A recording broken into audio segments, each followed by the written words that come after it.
What kind of villain builds their lair on the very planet that nearly killed them? Only someone as tormented and terrifying as Darth Vader. Perched on the molten hellscape of Mustafar, Vader's castle isn't just a fortress, it's a monument to pain, power, and transformation. Built directly above the site of his brutal duel with Obi-Wan Kenobi, this obsidian tower literally rises from lava. The design, with its jagged, Sith-inspired architecture, screams intimidation. It's not subtle, and that's the point. Vader wants his enemies to fear him. But more than that, it's a shrine to his own rebirth. He entered this planet as Anakin Skywalker, he left as a machine of war. Designed by the ancient Sith Lord Momin, whose spirit haunted the structure, this place is soaked in dark side energy. Vader used it not only as a base of operations, but as a place to conduct dark experiments, meditate, and even attempt to resurrect Padme. It's as much a haunted house as a war room. Symbolically, the castle captures everything about Vader: rage, tragedy, and dominance. It's not hidden away like other villain lairs, it's out in the open, daring anyone to challenge him. That's what makes it legendary. It's not just a base, it's a psychological weapon, an echo of the man who built it, and a dark exclamation mark in the Star Wars galaxy. Who else could make a lava-soaked nightmare into their throne? Only Vader. The Lair is what happens when a supervillain takes himself way too seriously and the movie doesn't. Dr. Evil's Volcano Lair from Austin Powers' International Man of Mystery is the ultimate parody of classic Bond villain hideouts, especially Blofeld's, complete with dramatic control rooms, henchmen in matching uniforms, a mini-me, and an absurdly oversized laser. The Lair mocks every over-the-top evil base trope, and it does it perfectly. Hidden inside a hollowed-out volcano, the Lair is loaded with unnecessary tech, pointlessly elaborate traps, and conference tables where evil monologues for days.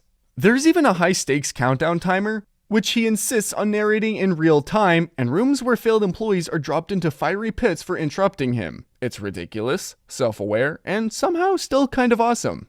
What makes this lair legendary isn't its strategic value, it's the satire. Dr. Evil's base exaggerates everything we associate with classic villains: the obsession with appearances, the need for theatrical entrances, and the demand for total control, down to the laser sharks. Yet, even in its absurdity, it's surprisingly detailed. The lair serves as a physical reflection of Dr. Evil's personality: dramatic, outdated, and desperate for validation. It's a comedy goldmine wrapped in lava and steel. Dr. Evil didn't just copy the villain blueprint, he made it a punchline, and somehow, that made it unforgettable. Suppose your house had lava pits, spiked ceilings, giant fire-breathing statues, and an army of turtles guarding every hallway. That's not a nightmare, that's Bowser's Castle. This iconic villain's lair has appeared in nearly every Super Mario game since the 80s, and it's evolved into one of the most recognizable strongholds in gaming history.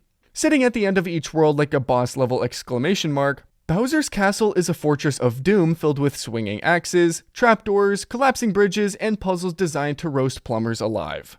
But what makes it legendary isn't just the danger, it's the consistency. No matter how many times Mario shows up, Bowser keeps rebuilding, bigger and badder. Sometimes it's a gothic fortress, other times it's a mechanical monstrosity floating in lava.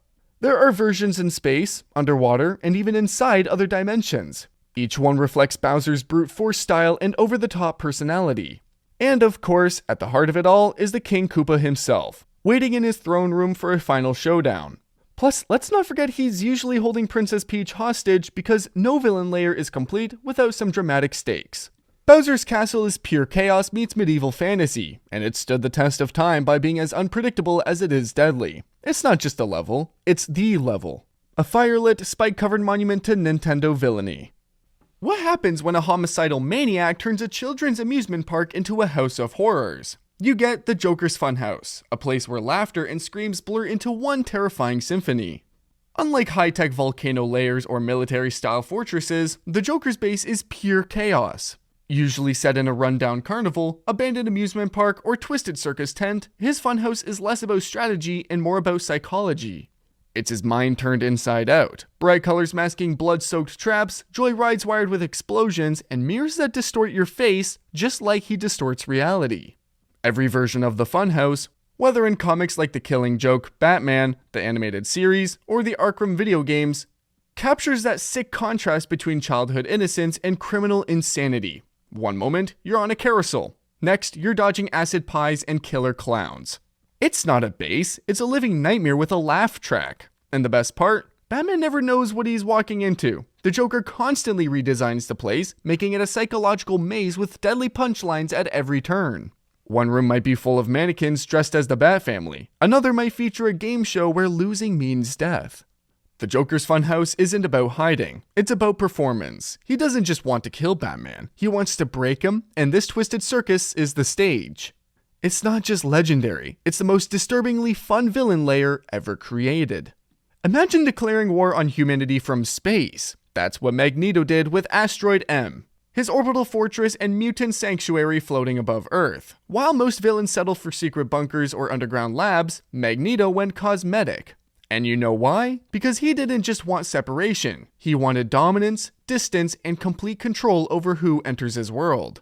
Asteroid M is more than just a rock in the sky. It's a high-tech haven outfitted with weaponry, defense systems, gravity control, and room for an entire mutant population. Built either by Magneto himself, or with help from allies like the Acolytes, this space station represents his ultimate dream. A world free from human persecution, where mutants can live as gods, not outcasts.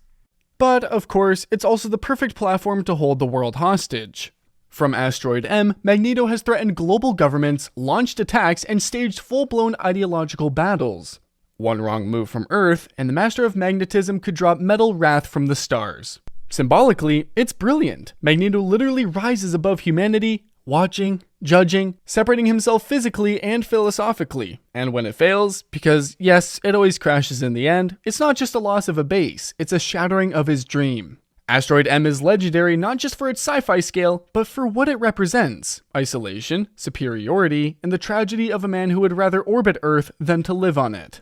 Suppose you were a bitter ex-sidekick turned billionaire tech genius with a personal grudge against superheroes. Where would you build your revenge lair? If you're Syndrome, the answer is simple: a secret high-tech island fortress straight out of a spy thriller. Hidden on the volcanic island of Nomanasin, Syndrome's base in The Incredibles is a jaw-dropping blend of tropical paradise and cutting-edge evil. Think lush jungles on the outside, sleek steel corridors, and killer robots on the inside.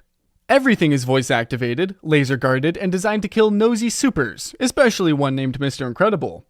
The Lair centerpiece? The Omni-Droid, a massive AI-powered death ball that Syndrome built and tested by luring heroes to their doom. But the villainy doesn't stop there. His base includes rocket launchers, hover platforms, hidden hangars, and even a monorail. Because every good villain needs a monorail.